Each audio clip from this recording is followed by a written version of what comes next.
Introduction. Looking back at more than half of the century, it has been observed that the World War I of 1914 to 1918 had a great and tremendous impact on the world and the developments across the countries of the world in the next 50 years. At the same time, the world also witnessed enormous and great innovations in the field of genetic sciences and electronics, which also accelerated the speed of the transportation with the use of the advanced automobiles and the airplanes. However, with the good things also came the bad effects. The World War I also opened doors to the new age of violence that had a great contrast to the era of everlasting peace and contentment that had preceded the World War I. During the early period from 1815 to 1914, peace had prevailed in Europe. Although there were some exceptions of local wars that were fought with the use of the traditional weapons and in comparison to the World War I were much shorter in duration and imparted smaller destruction to life and property. Most of the African countries and that of Asia were quite inactive as they were under the effects of colonialism which was imposed by the European powers of imperialism. The diplomatic relations were totally kept secret and were conducted in a hurried manner by the top officials who would touch with the respective home governments by means of coded letters or couriers rather than the telegrams. After the phase of 1914, the small and little wars, however, exploded into global conflicts that outraged the whole world and lasted for several years. These wars were now fought with bigger weapons including the submarines, air missiles, tanks and much more, which caused substantial loss to life and property all over the world. At the same time, in countries and continents like Africa and Asia, the dark-skinned and the yellow-skinned population remained no longer under the rule of others, and they too started the struggle to end the European dominations of the colonies in their countries. They too started to fight for the establishment of their power and independence. During the conduct of the international relations, the caution and the wisdom of the experienced ambassadors were quite undermined by the special envoys who had insufficient knowledge about the international relations and about the increasing tendency of the top authorities to stay their minds and hearts through the radio to the entire world. This fact actually disturbed the secrets of the diplomatic negotiations. As the turbulent times began in 1914, the possible causes of the war and the responsibility of its outbreak remained the greater problems which were of high historic interests and that of deep political importance. The subject gave rise to a great number of controversial literature with respect to the different views of the great authors of the world, and the literature fell into three separate periods. In each period, the scope and the value of the work were greatly dependent on the evidence or proofs which were available to the writers. During the first period of the World War I, between 1914 to 1919, the authors or the writers who wrote about the immediate causes of the war were greatly dependent on the apologies made by the prominent men who were considered responsible for the outbreak of the World War I, and the color scripts, which were the small and highly precise collections of the diplomatic documents that were issued by the principal governments of each country or the great power that was involved. The writings of these writers and the times of the outbreak of the World War I were intended to prove the honesty and wisdom of the conduct of each powerful nation to throw the blame at each other for the responsibility of the outbreak of the war. Much of the literature during this period was badly affected and wrapped around the prejudice, wartime hatred and the political propaganda of each participant in the war. The assertions that were put forth by the writers during this time were on the side of the possible winners or the victors, which was summed up by the Versailles Treaty. This implied that the war was the result of the sole responsibility of the aggression reflected by Germany and its allies. The second period of the war, between 1920 to 1930, was quite notable for the publication of the complete and reliable collections of the diplomatic documents, which related to both the crisis of the July 1914 and also to the events which took place after 40 years. The extensive and the unprecedented revelations of the secrets in public from the archives was initiated by the German Republic. Soon, the other governments of the great powers also followed the footsteps of Germany. The French and the German collections comprised of as many as 40 volumes and were concerned with the international relations as far as the Franco-Prussian War. Chapter 1. The immediate and the underlying causes. In the work of the great Greek historian Thucydides, he had mentioned the occurrence of the World War I as the difference between remote or underlying and the immediate causes of the war as the precise moment of the ancient civilization when Spartan military triumphed over the democracy of the Athenian government.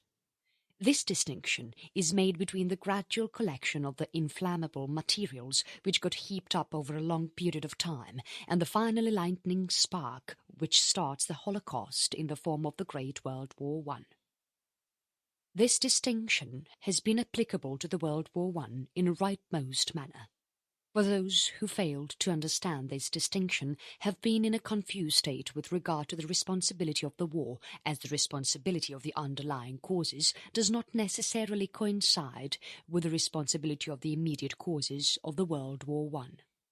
Some countries might have years to blame the World War I for creating such a situation which has been dangerous to peace, but they might have little to contribute to the causes of the war, and vice versa as well. If you have been questioning about the causes of the war, it could have passed through 3 phases. During the first 2 phases, the discussion has been centered around the question of the immediate causes from the assassination of the Austrian Archduke on June 28th at Sarajevo to the outbreak of war between England and Germany on 4th of August. In the third phase of the immediate causes, the scholars, however, began to question on the remote cause of the war. Let us have an insight into each phase in a detailed manner. The discussion of responsibility, 1914 to 1919. During the World War I and the Versailles Peace Conference, the discussion was concerned with regard to the responsibility of the immediate causes of the outbreak of the war. It implied more than on anything greater than what hatred, national prejudice, and deliberate misinterpretation of the propaganda. It was also based on the public statements made by the officials and on the collection of the official documents which were published by the government of each country after July 1914. The first of these documents was the preliminary memoir and documents concerning the outbreak of war, which was common as the German White Script.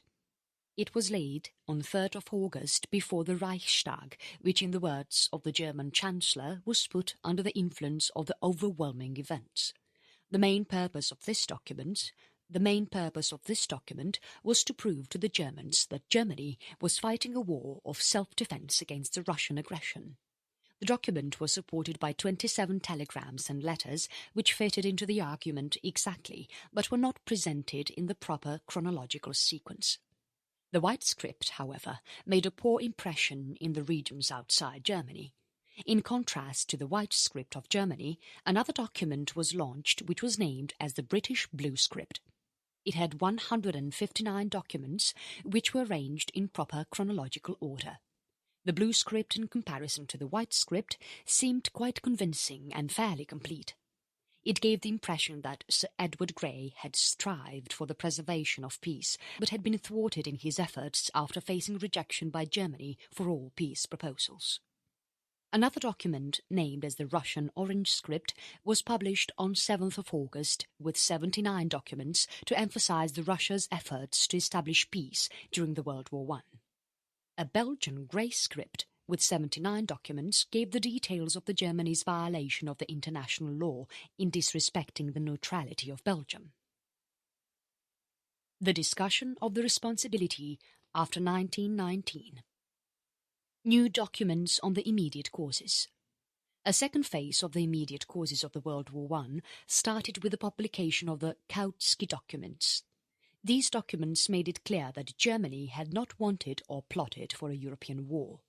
The Kouts Key document was published in December 1919, which was the consequence of the German Revolution at the end of the war.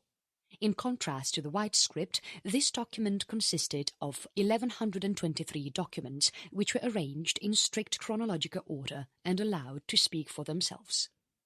Memoirs and recollections. In addition to the several diplomatic documents of different countries, there was also a flood of apologetic memoirs and recollections from men who played significant roles during the World War I in 1914. Underlying causes of the war. To reach to the underlying causes of war, there are so many complexes and reached-out theories to explain the diplomatic history of Europe since 1870 back to the age of Louis XIV.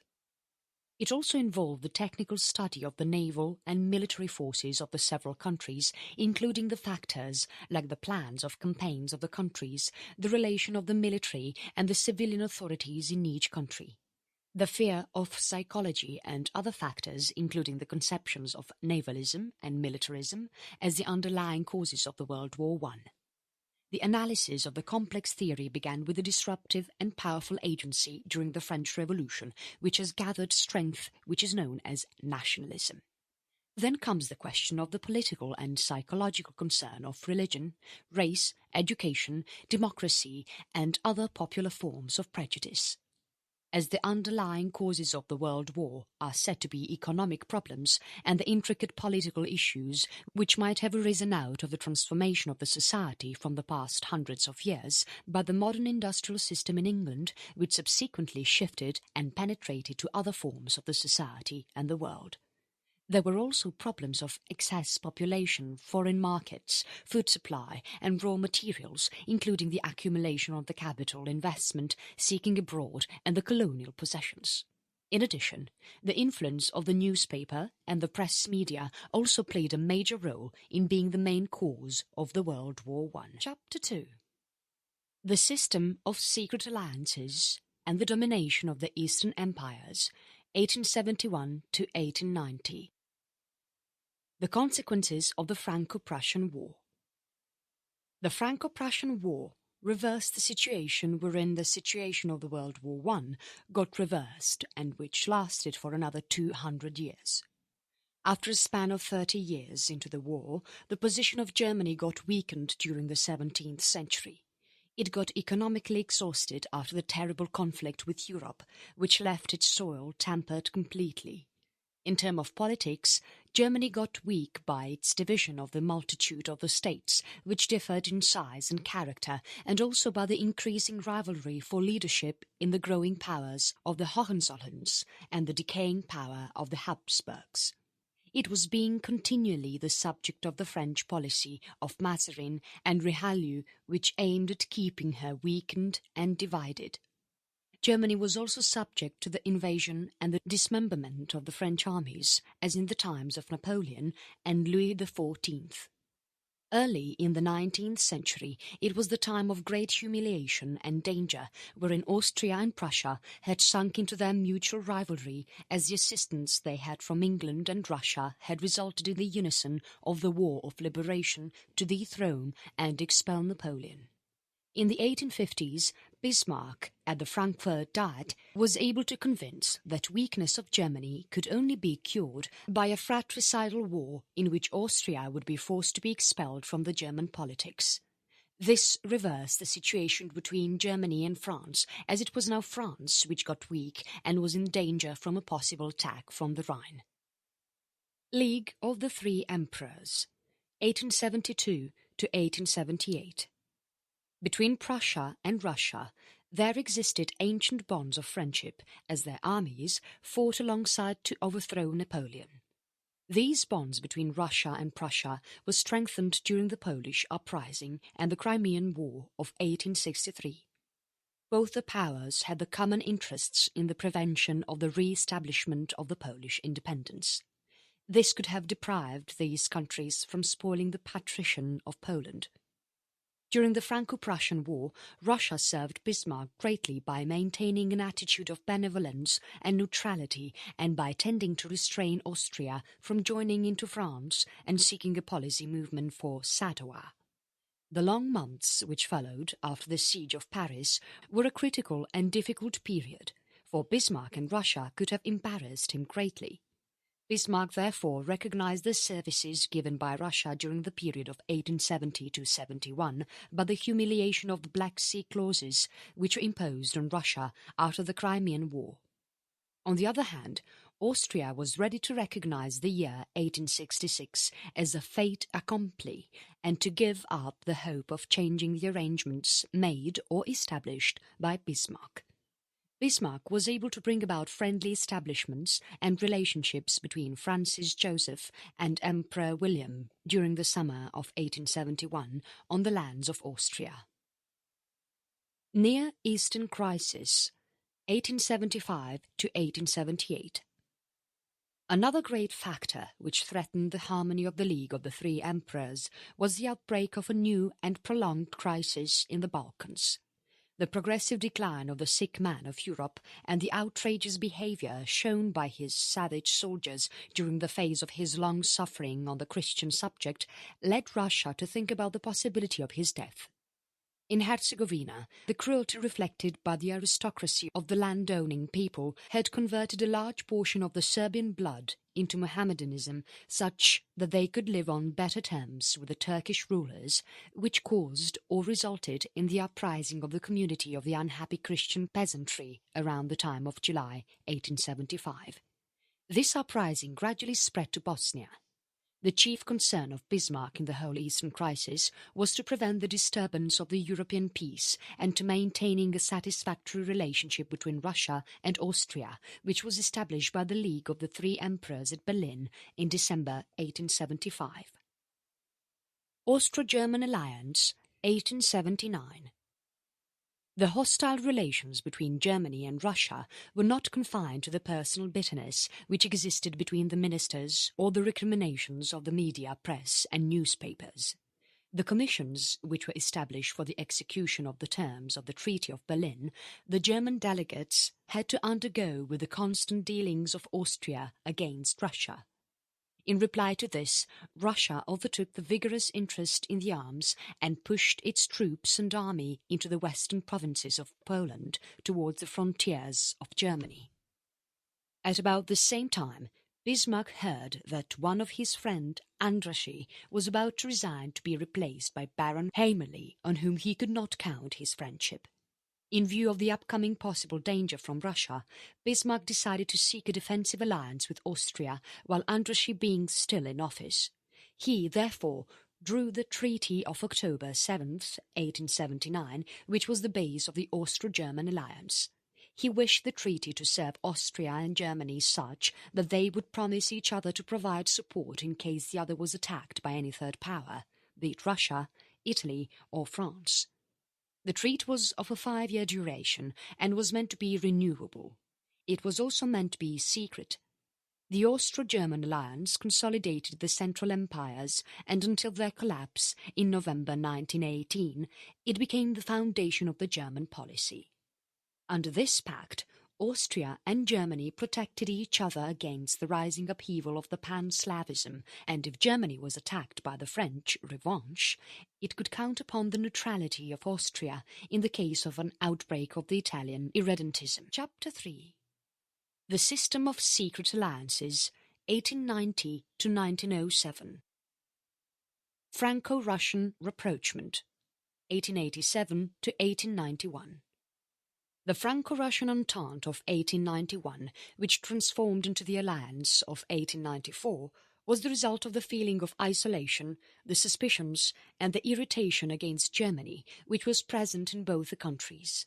A rapprochement was made between them which was the counterbalance to the Triple Alliance in spite of the fundamental contrast between the absolutist and the republican forms of government at St. Petersburg and Paris. The generous promises of Bismarck to Russia in the alliance of the Three Emperors and the reinsurance treaty, this had irritated Alexander III to a great extent during the election of Ferdinand of Coburg as the Prince of Bulgaria. Ferdinand was hesitant to accept the throne of Bulgaria, but he was secretly persuaded into the acceptance on Bismarck's part. Bismarck had openly stated that Germany was not interested in Bulgaria and that Russia might have a free hand. The General Ambassador of Vienna was supposed to write a letter to Ferdinand in a secret manner to hint the support of Germany to Russia in case he accepted the Bulgaria's throne. The letter was conveyed to France to the Tsar as well. Though Bismarck managed to persuade Tsar later that the letter was fraud, there was no doubt that Alexander III had some feeling of bitterness towards Bismarck. Like France, he was irritated and suspicious at the public announcement of the renewal of the Triple Alliance in 1887. Soon after the renewal took place, the Italian Premier Crispi in July 1887 had paid a visit to Vienna and then had advanced to confer with Bismarck at Friedrichsruh.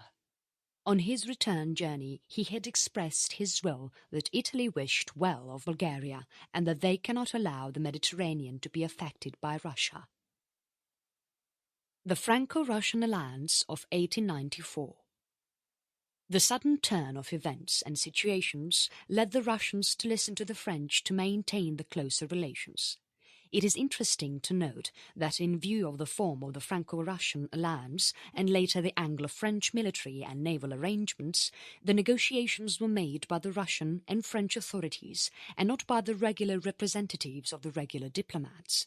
The fact that the Triple Alliance had been renewed and published to the world by the Italian Premier, Rudini, during a speech made on 29 June 1891. It was at the same time he took the opportunity to refer to the existence of Italy on agreements with England in a way to strengthen the suspicion of the Franco-Russian that England had joined the Triple Alliance.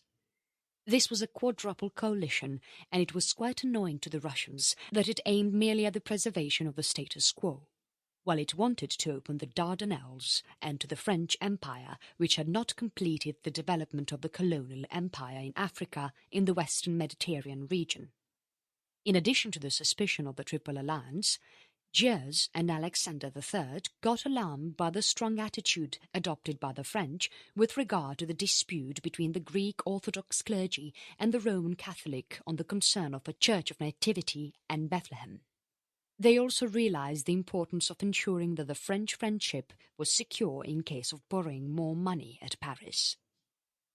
England at the Partition, 1890 to 1898. The traditional policy of England, which had been of splendid isolation, had been subdued as by keeping its hand free it could enjoy the balance of power in Europe between the groups of the continents. In the years which followed the Franco-Russian War, England was still adamant at its traditional policy. Bismarck approached England thrice to have an alliance with Germany, once in September 1879, other in November 1887, and the last one at January 1889. But all these times Bismarck had to lose, as Lord Salisbury was in a fear that he could not get the approval of the Parliament for such a policy. England made no move to depart from its no-alliance policy, which was to merely make an entente with Austria and Italy in 1887. These three countries expressed their common intent to maintain the status quo and peace in the Turkey and Eastern Mediterranean. With this agreement, England was not bound by any sort of military obligations, but it had to confirm its friendly relations with the Triple Alliance. But by the time the formation of the Franco-Russian Alliance happened, England seemed to have come to the conclusion of parting the ways. With her weak position in Egypt, England was greatly exposed to the oppositions of the continental powers. The Anglo-French Entente, 1904. The Minister of Foreign Affairs of France, M. Declars, in June 1898, had declared the first object of his policy was to secure the rapprochement with England. If by chance France had to expand its colonial empire, the age-long hostility with England would come to an end. Declars thereof took effective and precautionary steps towards reconciliation with perfidious Albion. He approved of the treaty to settle the dispute with Anglo-French boundaries in the Niger Valley. On 21 March 1899, he reached the agreement with England that it would delimit the French and the English on spheres of influence in the region between the Congo and the Upper Nile. He only opened way better for the Anglo-French relations. The public opinion in both the countries was still hostile. It got more aggravated by the Boer War. Meanwhile, the death of Queen Victoria in 1901 and the retirement of Lord Salisbury in 1902 opened the ways for two men who were quite enthusiastic to maintain closer relations with France, Lord Lansdowne and Edward VII. The new king, Edward VII, has spent much of his time as the Prince of Wales in Paris and on the Riviera. He was quite familiar with the French habits and spoke French with much ease. He had warm relations and disposition towards France and even had a strong liking for the French people. In 1903, he visited France as the king and was greeted in a warm manner. The President Loubet of France greeted King Edward with a return gift that was the cordiality from both the sides. Chapter 4. The Morocco Crisis of 1905. The Kaiser's visit to Tangier on 30th of March 1905 was believed in England and France to be the main cause of the Declared fall on 6th June. This was the result of the German efforts, which was a threat of force to test or break the newly formed Entente Cordiale to separate England from France. However, the misconception had arisen from the ignorance and the prejudice of some parts of the nation. Bülow and Kaiser both felt the need to do something, but their opinions changed considerably. Bülow wished to wait for the formal notification of Declares about the Germany, making it with the Moroccan agreement. When Declare ignored Germany for almost a year, Bülow tried to take his notice by forcing Kaiser to make the spectacular gesture at Tangier in March 1905. Kaiser, on the other hand, had wished to alienate the susceptibilities of France. He had an anti-English complex, and with the inherited friendship he had with Romanov and Hohenzollern, he wished to avert the upcoming danger in the Anglo-French agreement by making his dream of the Continental League. The optimism of Kaiser and his emotional fervour were given cold reactions by Bülow. His chancellor threatened him that he would not resign. He assumed that Kaiser had his own responsibility to modify the draft which was sent to him by the Foreign Office. Kaiser was soon to suffer from when Tsar revealed the treaty to his Ministry of Foreign Affairs, Count Lambsdorff. Kaiser then made an attempt to secure the defensive alliance with Russia to the Moroccan moves by his chancellor. The latter became more important as this gave rise to the Moroccan crisis in 1905. It also led to the intimate military and naval conversations and alliances between England and France, which were of the highest significance to the development of the secret alliances. France was now given a free hand in Morocco by England, and it tried to establish a French economy of monopoly as well as proper colonies here in Morocco. There were two ways left with Germany to express its wishes. The first one was by telling Declare in a friendly manner that the recently published Anglo-French Convention had aroused the concern in Germany with regard to the commercial interests, and to guarantee France would offer the protection of these interests. The second wish was that maintain an impressive silence to neither recognize nor protest against the Anglo-French agreement, but to act as if it did not exist for Germany. This plan would consist of involving Germany further towards France in Morocco in terms of policy to curb the anarchy measures. Conclusion. None of the powers of the world wanted the World War I. The governing rules and the ministers of the governments of various countries had foreseen that it would be quite a struggle in which the political results would be highly uncertain and would also result in the loss of lives, suffering, and it was bound to result in the terrible economic consequences. For many powers of the world World War I might have held certain advantages. For instance, for Serbia, it was the achievement of the national unity for all the Serbians. For Austria, it was the revival of its prestige as a great power. For Russia, it was the accomplishment of the historic mission of the control over the Straits and the Constantinople. For Germany, it was the new economic advantages and the restoration of the balance of Europe which altered the weakening of the Triple Alliance and the strengthening of the Triple Entente. For France, it was the recovery of the Alsace-Lorraine and the ending of the German menace. For England, it was the destruction of Prussian militarism and of the destruction of the naval danger from Germany. All these advantages offered by the World War I to these great powers were intrigued and striven feverishly on all sides at the moment when the war broke out. The reason for the break of the World War I was due to the fact that the military and political leaders did certain things which led to the declarations and the mobilizations of the war, and failed to do certain things which might have prevented them from doing so. All the great powers of the world were responsible to a lesser or greater degree. Austria was more responsible for the direct origin of the World War I than any other power of the world. However, it presented itself as playing the role in self-defense and not against the military attack. It displayed its motive against the corrosion of the Greater Serbia and the agitation of Yugoslav, which threatened its mere existence by its leaders. Russia was believed to intrigue with Romania and Serbia against the dual monarchy. The geographical position of Germany between Russia and France, and its inferior number of troops, made it construct the plan of the crushing of the French army and then turning it against Russia. The responsibility of Russia also lay in the secret military measures which it was carrying on the diplomatic negotiations. This act alarmed Austria and Germany, but with the general mobilization of Russia was made when Germany was trying to bring Austria to a settlement which caused Germany to mobilize and declare war. As Turkey declines in power, Austria and Russia became greatly jealous of each other's influence in the Balkans.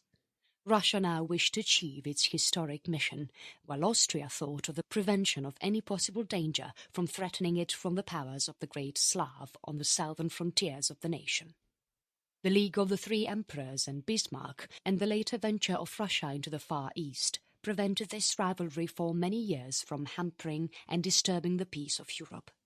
However, with the ambitious aims of Count Eichenthal and M. Izvolsky, the rivalry became acute and severe during the outcome of the Buchlau bargain. Eichenthal succeeded in taking powers of Bosnia and Herzegovina. At the same time, M. Izvolsky failed to open the straits as Austria has the support of Germany. However, England was reluctant to give acceptance to the one-sided proposal of Izvolsky to open the straits to the warships of Russia, but not to those belonging to the great powers. The annexation crisis was thus carried out without the use of power and war, which was all because of the solution provided by Germany. The verdict of the Versailles Treaty stated that Germany and its allies were responsible for the World War I, which should be, however, revised. The popular feeling, which was widespread among the Entente countries, became doubtful whether a legal and formal revision by the historical scholars and through public opinion